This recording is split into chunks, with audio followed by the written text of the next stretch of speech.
Outlet Liquor is your place to buy a case. Stock up and save when you shop the lowest prices available every day at Outlet Liquor. You never have to wait for a sale. The more you buy, the more you save. Only at Outlet Liquor. What's your outlet?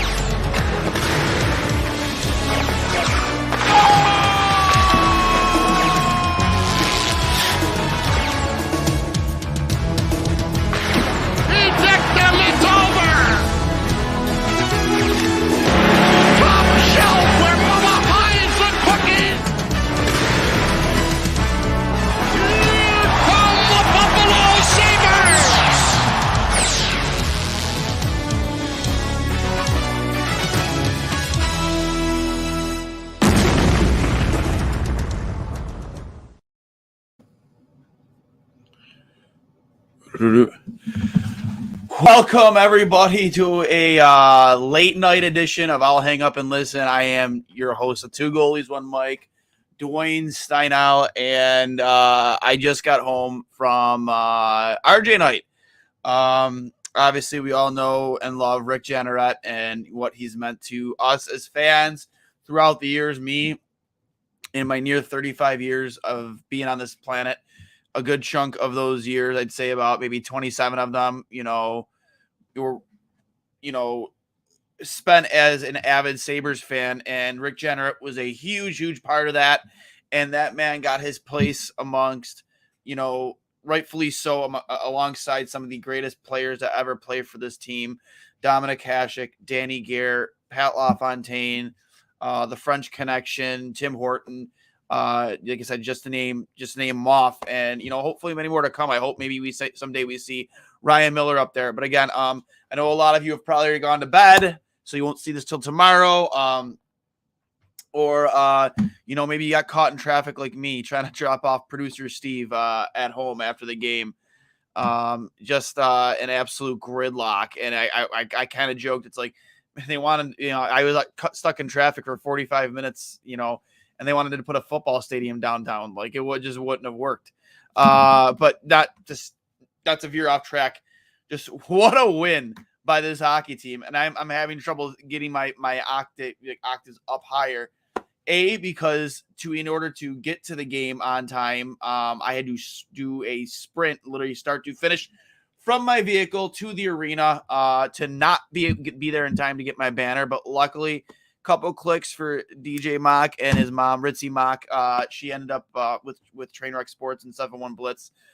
His mom was sitting directly behind me, and apparently, I guess, her sister, was willing to part with her banner when she heard that I didn't get one, and she was willing to give me one. So give me hers. So, a couple clicks for her. I really do appreciate it. I love you both. And just here, we're going to raise this banner where it belongs. Just for now. I think right here will do. For now, we'll put you right up there, Rick Jeanneret. Where you belong, for sure. Right up there. Right. Actually, no. You know what? Forget that. You belong between Millsy and the greatest ever put on a Sabres jersey, Dominic Hasek. So. There we go. Right there. Let's straighten that out. Let's get right into it. There we go. So I can't stress it enough what that man has meant to me as a fan. His ability to bring this game to life. One of my fondest Rick Jeanneret memories as a fan during the October storm. Buffalo, I believe, was playing Detroit. In Detroit, and we were in kind of lockdown in our houses, no power, by candlelight at night. I listened to that game on an AM FM transistor radio, battery operated, and we listened to the game and listened to Ryan Miller play one hell of a hockey game. And it was like I was watching or even at the game, the way Rick was able to bring that game to life. And, how much he knew we were as fans and just as a community struggling back home. And he brought that game to life for me. And, it was like I was there just sitting at my kitchen table by candlelight, listening to that game and hearing the Sabres win in a shootout is unbelievable. I also once, when I was 14 or 15 years old, peed next to Rick Jeanneret and in between periods. It was awesome. And he said to me, "Don't ever get old, kid." So I always thought that was pretty funny. Yeah, I just, I had such a time in my life tonight. I put out an emotional post a little bit earlier, kind of just my thoughts on the night and what tonight meant to me and what it meant to see all of those fans in the arena. Like, we made the walls shake tonight, everybody. There was a wave, and then did just last one or two loops around the arena. It lasted a while. That was awesome. Fantastic. And to see the Sabres come out as hot as they did, 1-0, 1-1, 2-1, 3-1. Then you let them get back into the game. 6 goals scored in the first period alone. And then to see Olofsson, Mr. Power Play, score the game winner with that incredible shot of his top shelf. As Rick Jeanneret would have put it, top shelf for Mama hides the cookies. Man, my voice doesn't have it right now, just from that friggin' sprint and just yelling all game. Whew. But just an incredible experience, an incredible game. And honestly, it was a storybook ending. 100% a storybook ending because, the players were saluting the fans. And then from what I understand, RJ was down there to just shake all the players' hands as they got off the ice. And Alex Tuck escorted RJ out onto the ice. It was unscripted, and they took a big team picture. And I know Cody Eakin was involved with it too, but, that's the guy you want doing that, right? Alex Tuck, Mr. Buffalo Sabre. I bought this jersey. It's an Alex Tuck jersey, and I got the C on it for a reason, because I truly, truly do believe he will be the next captain of the Buffalo Sabres. And I truly, truly am stoked that when he is, I can be the one to say I was the first one to get an Alex Tuck jersey with the captain C on it. Nobody else had it. He didn't even have it. I had it. So couple clicks for me, little humble pump. Sorry. But it was such a storybook ending to, what was an incredible game to be at. And again, just to be able to, one of the coolest things about not just being a Sabres fan, but just a Buffalo sports fan, is whenever you're at these games, man, everybody around you is just family, straight up family. You could high five strangers, hug a stranger. Like the guy I was sat next to tonight, it was an absolute, avid Sabres fan. He told me this season, like, he did not miss any games this year. He missed 2 total games this season. What a season to not miss really any games. His name was Andrew. And to only miss 2 games in a season like this, that's dedication, man, through thick and thin. And I can't say that for myself. Because this was the first year in many years where I wasn't a season ticket holder in some way, shape, or form, whether it was with my dad or splitting them with my cousin, buying tickets with him. It's been a very, very long time since I just didn't have season tickets in my hands. And, I still went to games this year. Me and producer Steve have been to quite a few, but I think this team is making me want to, get season tickets again next year, 100%. And I'm going to talk to my old man about that for sure in the days coming up. But again, just the way that ended, him coming out on the ice, being the first star of the game. I mean, it was just a really, really great, iconic storybook ending that we're going to see pictures of for a very, very, very long time. Brad May winning the greatest RJ call of all time, and him being there and talking about it with the fans and how RJ, what meant to him. And in his video, he said when Brad May dies, they're going to play that clip and remember and talk about RJ and how iconic that moment was, not just for Brad May, but the city of Buffalo. And that'll be a part of his funeral. And I don't disagree. And the only things, and then Ryan Miller, his, we all know that, how well Ryan Miller is able to articulate his thoughts and speak. There's a reason why he was always asked to do interviews after games, because just for those reasons alone, he always gave a very educated, well thought out answer. It was never just the cliche, answer you don't want to hear from players. But to hear Ryan Miller, give his thoughts on RJ in his video, probably at home in California, that was really cool. I think the only two things that were missing for me tonight that would have really made it perfect for me was to get a statement from Dom, unless I missed it, and from Pat LaFontaine. And unfortunately, I just think there was too many bridges burned between him and the organization and the Bagulas to get him to even able to make a statement during this game. And I thought that stood out a lot. But other than all those two things, like I loved everything about tonight. A couple clicks for the Buffalo Sabres. They did a phenomenal job. 100%. Unbelievable job. So a couple clicks for them. Met expectations, exceeded expectations. That was a lot of fun tonight. So, and the fans really helped with that too. The fans were a big part of the reason why that game was so electric. And they knocked it out of the park. And I think this team is really starting to care about what this, they're starting to care about what this crest right here means to us as fans, to see them perform like that and that well and work that hard. It means so much to us to know, because they could have lost tonight. And honestly, we still would have stood there and gave them a rounding ovation, standing ovation, because they went out there and they busted their asses for us. They busted their asses for RJ. And it was just, we appreciate that as fans. It means a lot to know that, like, it means as much to you as it means to us.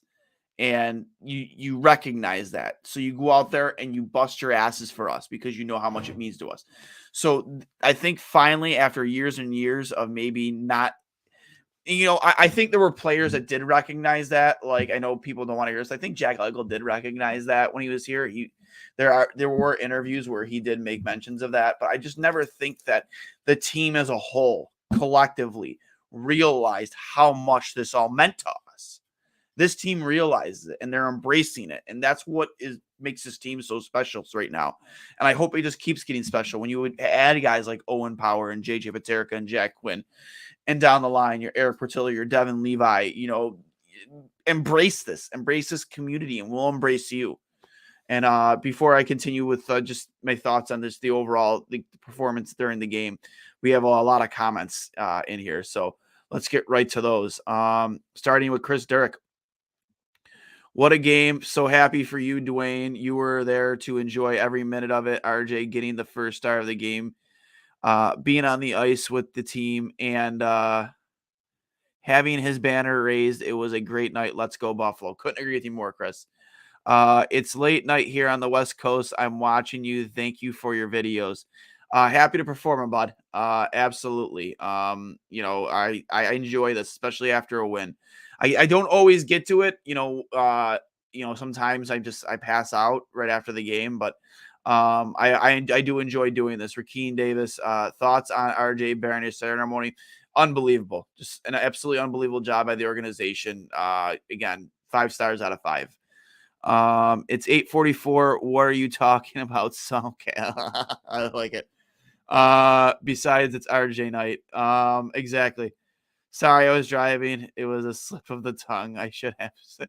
I love it that they're having like a full-on conversation. Did those highlights of RJ night hit you in the feels like it did for me? I love this. They're like having a full-blown conversation in the comments here. Patty Lala, long live Sabres, hashtag NHL. I love that game on Sega. Absolutely not. Hashtag NHL 94. Unbelievable game.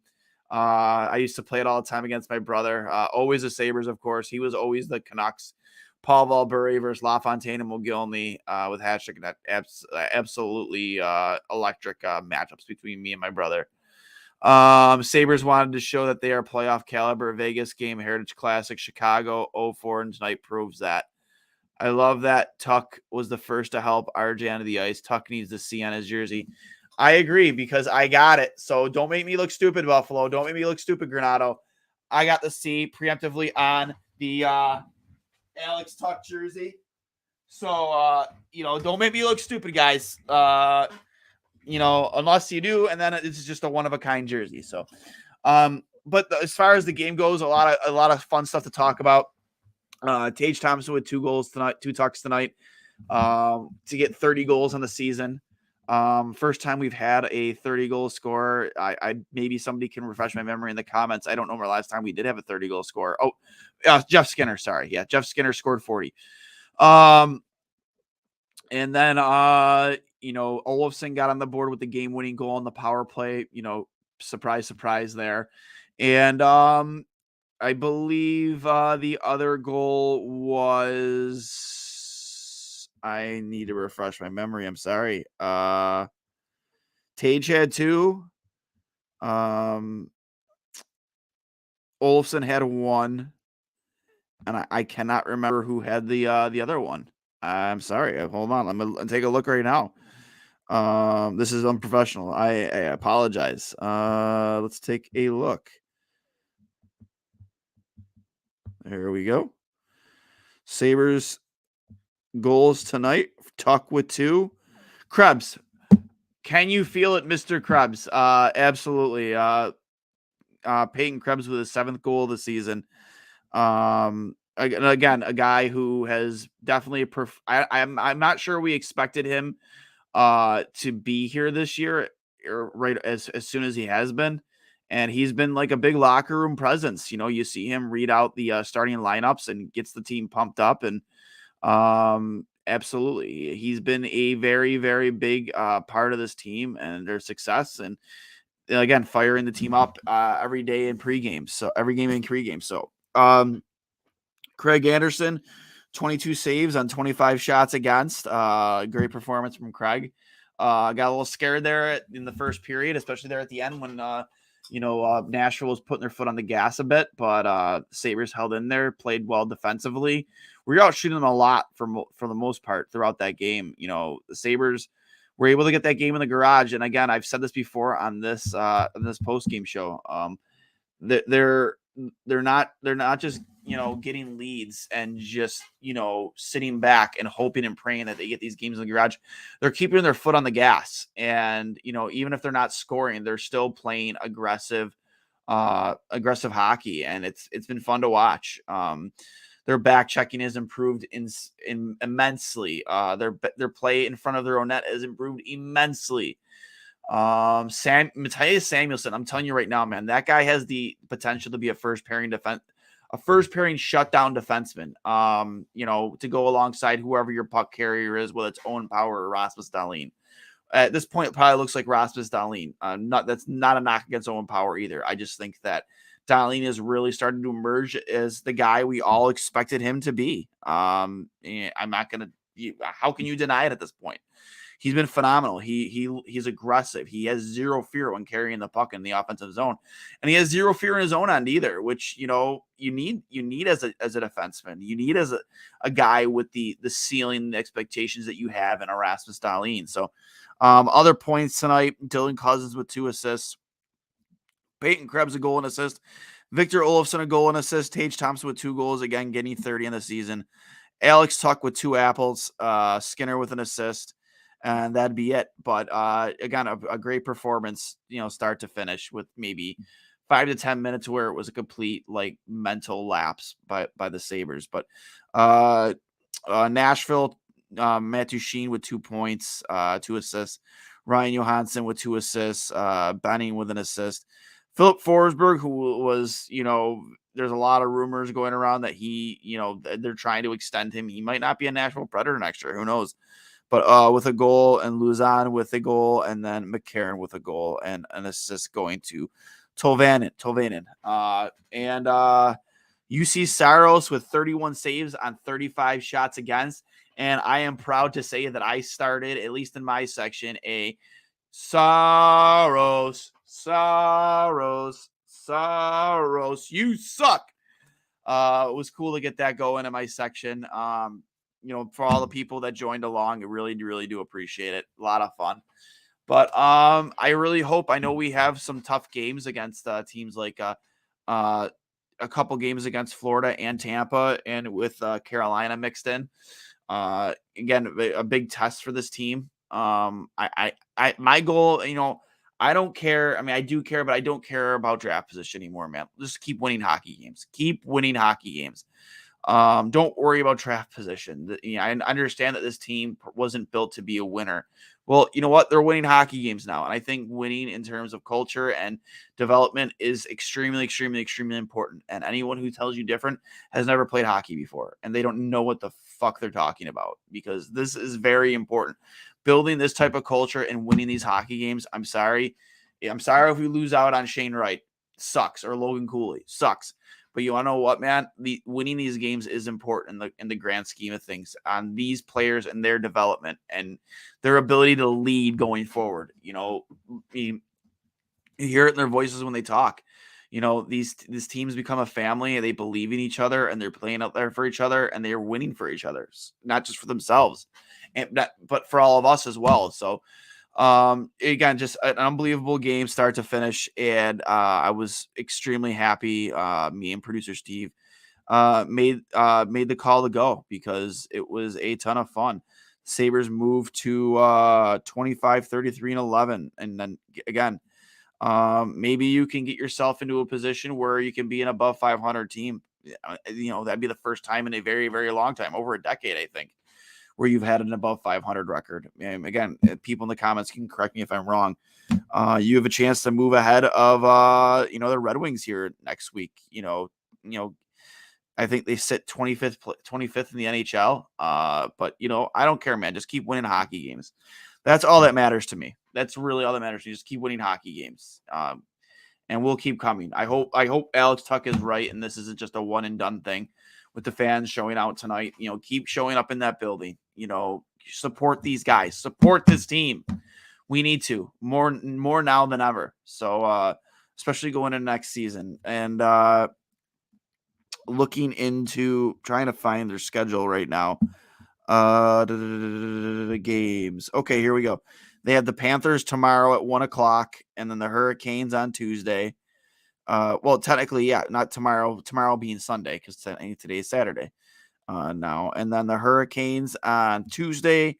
Thursday, the Hurricanes again. And then the Panthers again, and then the Tampa Bay Lightning on April 10th. And then, excuse me, and then we have the Toronto Maple Leafs in Toronto, which should be a good game. I'm sure they're going to be fired up after losing that Heritage Classic. Before we go, we have a few more comments here. Sabres back checking so improved in the last few weeks. If they are not best players on the ice, they're being pests, and that is making a huge difference. I agree. That is like the game within the game too. Those are things that like charts and graphs can't really read. It's like the ability to antagonize and get under people's skin and have teams looking over their shoulders whenever they go to get a puck into a corner. That's the game within the game. And it's extremely, extremely important, because it can create turnovers. It creates hesitancy. Players second guess their actions and what they're going to do. Dahlin just needed confidence. He got burned earlier and it bit him. Now he has learned to trust himself, and he's fearless. If he sees a lane to the slot, we got him for the offensive style of D. 100% agree. I really hope they can hit the 30 win mark. I agree, man. I'm ready for it. Give me 30 wins this season. 100%. It is almost 5 after 12 here, guys. I don't want to keep it for much longer. I've had a lot of fun tonight. I appreciate you coming and joining in the comments here. Please make sure, if you enjoyed this video, that you do subscribe to our channel at Two Goalies One Mic on YouTube. Hit the like button, hit the subscribe. Make sure you hit subscribe, like this video, leave a comment. Really do appreciate everything you guys do. And when you join on these videos and interact, I couldn't express it more. You can also find us on Apple Podcasts, Spotify, pretty much wherever you get your podcasts. Just search Two Goalies One Mic. You see our logo. Please subscribe. Leave us a 5-star review. Really does help a lot. And I just want to tell you guys how much I love you all. I appreciate you always hopping on with me whenever I do these shows. And hopefully this isn't the last win of the season. I doubt it will be, but they do have a tough schedule coming up. And it's all about RJ tonight. So many memories. Thank you, RJ. Yes, again, to end this, before I say my my line here, thank you, RJ, for 51 years of just absolute iconic calls. Really bringing this game to life. Again, my favorite goal call of all time, hands down, will always be Derek Plant in overtime, 1997 against Ottawa. Steals the puck on the wall, takes into the zone, crosses the blue line, slap shot, hits Ron Tugnut's glove, and trickles in past the goal line. And Tugnut throws his gloves over his head because he knows they're just lost in Game 7. They lost their chance to go to Philly. Are you ready, Legion of Doom? Here come the Buffalo Sabres. I really wish I could get more bass in my voice right now. I'm sorry. Are you ready, Legion of Doom? Here come the Buffalo Sabres. That's the best I can do right now. But thank you, RJ. Thank you, Sabres. In Tuck we trust. And I'll hang up and listen. Enjoy your night. Let's go, Sabres.